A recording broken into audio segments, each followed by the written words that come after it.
बिस्मिल्लाहिर्रहमानिर्रहीम। अस्सलामु अलैकुम वरहमतुल्लाहि वबरकातुहू। Welcome to online classes Iqra Huffaz boys secondary school.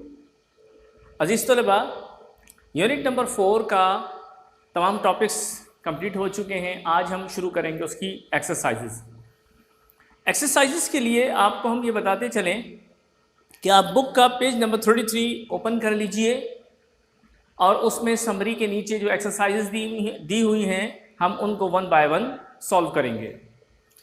इस वीडियो को और इसके बाद आने वाली जो वीडियोस हैं उनको गौर से आप देखिएगा, रोक रोक के इसको रिवाइंड करके इसको दोबारा से देखिएगा तो आपको हेल्पफुल हो जाएगा ये आपके अपने जर्नल में क्वेश्चंस को किस तरह से सॉल्व किया जाए उसके लिए।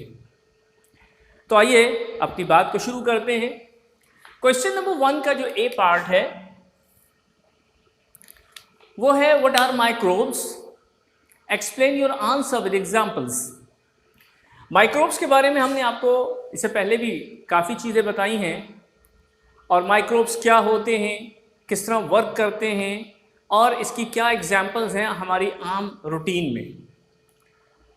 देखिए, माइक्रोब्स के बारे में अगर आपने पहली वीडियो देखी है तो यकीनन आपको याद आ जाएगा कि माइक्रोब्स हमारे पास किस फॉर्म में होते हैं। फंगस की फॉर्म में होते हैं, फंगाई उसका प्लूरल है, बैक्टीरिया की फॉर्म में होते हैं और या फिर यीस्ट की फॉर्म में होते हैं जो मुख्तलिफ प्रोसेस में वर्क करते हैं।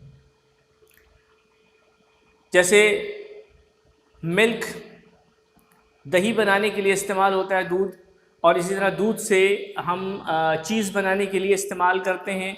तो ऐसी तमाम जो चीज़ें हैं वो हमारे पास इन माइक्रोब्स की मरहून मिन्नत होती हैं। तो आपको इस मेरी पूरी बात में इसका जवाब मिल जाएगा कि what are microbes, explain your answer with examples. मैंने आपको जो इस बात में इसकी जो एक्सप्लेनेशन अभी आपको दी है उसमें सिर्फ एक बात और जहन में रखिएगा कि ये बहुत टाइनी होते हैं जिनको नेकेड आई से तो देखा नहीं जा सकता, और ये हमारी बॉडी के अंदर भी मौजूद होते हैं, एयर में भी होते हैं, वाटर में भी होते हैं और फिज़ा में यानी हवा में भी पाए जाते हैं। तो हम इसका आंसर कुछ यूँ लिख सकते हैं कि microbes are tiny living things that can only be seen with the help of a microscope. और इसकी एग्जाम्पल्स में यीस्ट है, बैक्टीरिया है, फंगाई है। They are found in water, soil and human body and air also. Second part इसका यानी B part जो है वो है व्हाट डज बायोटेक्नोलॉजी मीन। एक तो बात ये हो गई what are the oldest examples of biotechnology. सर में ये भी पिछले वाले से बहुत मुताल्लिक़ है। अगर आप ये कहें कि बायोटेक्नोलॉजी क्या होती है तो biotechnology is what. Biotechnology basically क्या करती है कि हमारे पास जो बैक्टीरिया जो यानी यीस्ट होता है या फिर इस तरह के हमारे पास फंगाई होते हैं, उनके जीन्स को जो है वो अलग कर लिया जाता है और फिर दूसरे के साथ उसको ज्वाइन कर देते हैं। So we can say that biotechnology is a method of using microbes. और ये सारी की सारी चीज़ें तीनों मैंने जो बताई माइक्रोब्स हैं, यीस्ट, बैक्टीरिया और फंगाई। तो biotechnology is a method of using microbes to produce useful products. ठीक है, ये हमारी एक बायोटेक्नोलॉजी की डेफिनेशन है। एग्जाम्पल्स में है for centuries people have been making cheese, yogurt, bread and vinegar using microbes such as bacteria and yeast by the process of fermentation. Fermentation आपको पता है कि फर्मेंटेशन ही के नतीजे में योगर्ट तैयार होता है, चीज़ तैयार होता है जिसमें हम उससे फ़ायदे उठाते हैं। तो ये हो गया हमारे पास दो पार्ट्स इसके। The third part is how could biotechnology helps to solve the world's food storage problem. हम ये जानते हैं कि पूरे सवाल समझ में आया आपके? क्वेश्चन क्या है? How could biotechnology help to solve the world's food storage problem. Biotechnology के ज़रिए से फूड के स्टोरेज प्रॉब्लम को जो दुनिया भर में एक पाया जाता है उसको कैसे कंट्रोल किया जा सकता है।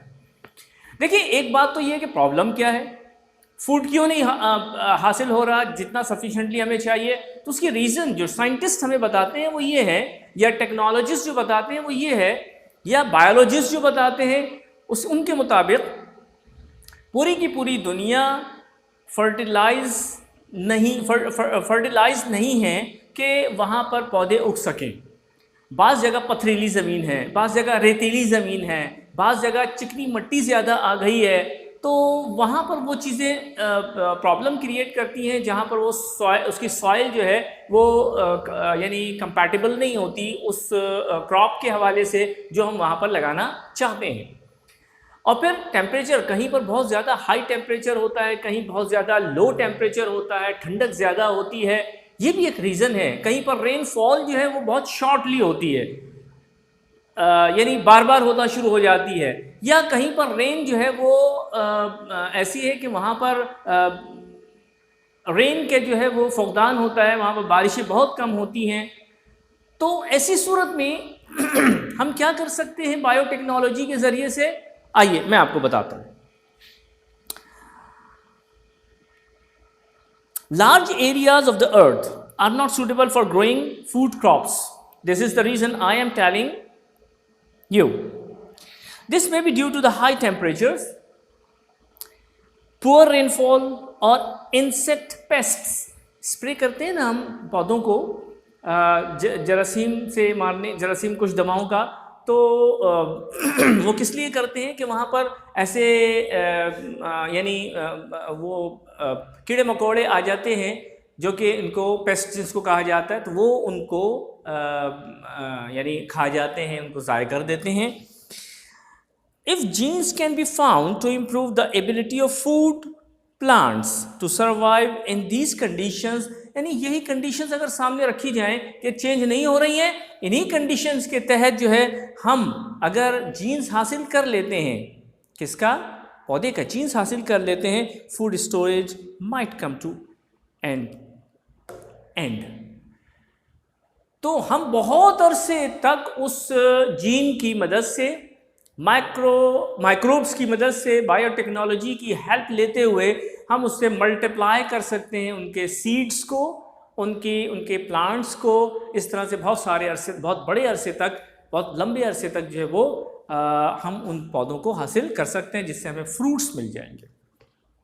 नेक्स्ट क्वेश्चन जो है वो ये है, व्हाट इज जेनेटिक इंजीनियरिंग। ठीक है, जेनेटिक इंजीनियरिंग क्या होती है? This is very important question, you must know about it. Genetic engineering involves removing genes from one cell and transferring them to another cell, and that second cell is quietly different cell, बिल्कुल entirely different होगा, और इसी transformation के नतीजे में हमारे पास जो चीज़ product बनती है वो जेनेटिक इंजीनियरिंग के नतीजे में बनती है। तो अजीज़ तलबा, आज हमने कितने 4 पार्ट्स इस वीडियो लेक्चर में कवर किए। नेक्स्ट वीडियो में इंशाल्लाह अगले पार्ट्स हम कवर करेंगे। लेकिन एक बात ज़हन में रखिएगा, हमने छोटा सा ये लेक्चर तैयार किया है इसलिए कि आपको काम ज़्यादा न करना पड़े और आप जल्दी से इसको मुकम्मल कर लें। मुझे उम्मीद है कि ये चारों पार्ट्स अगले लेक्चर के आने से पहले आप कंप्लीट कर लेंगे। उस वक्त तक के लिए इजाज़त दीजिए। अल्लाह हाफिज़। अस्सलामु अलैकुम वरहमतुल्लाहि वबरकातुहू।